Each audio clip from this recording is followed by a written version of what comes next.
Athens lay in the center of a Mediterranean peninsula which Cleisthenes knew as Hellas, and which we now call Greece.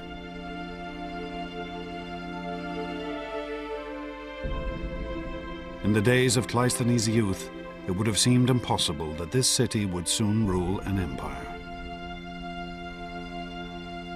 It certainly is not what we'd call a city. Forget Manhattan. Athens in the center has public buildings, but otherwise I think one should imagine more village style of accommodation and habitation.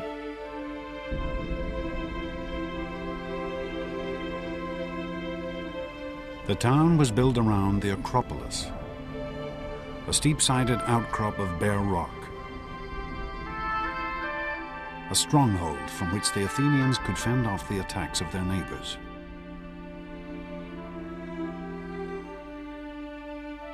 In the narrow streets surrounding the Acropolis huddled the simple homes of farmers and tradesmen.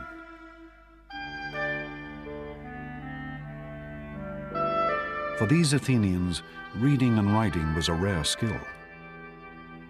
There was nothing that we might call science or medicine.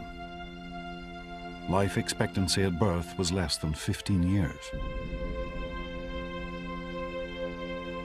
I think the idea that ancient Greek life was nasty, brutish, and short would be entirely accurate. Certainly, life was extremely tough.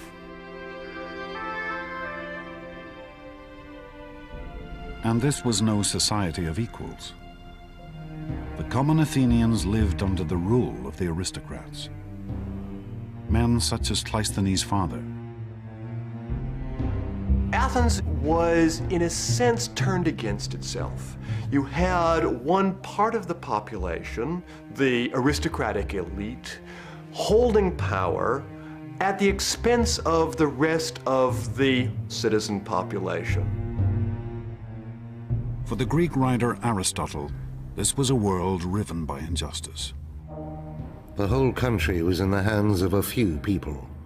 The hardest and bitterest thing for the masses was their state of serfdom.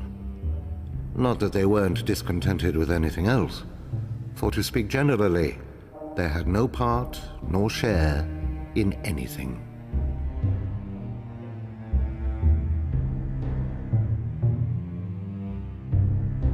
Dominated by aristocrats interested only in preserving their own power, Athens hardly seemed a state on the verge of building a great empire.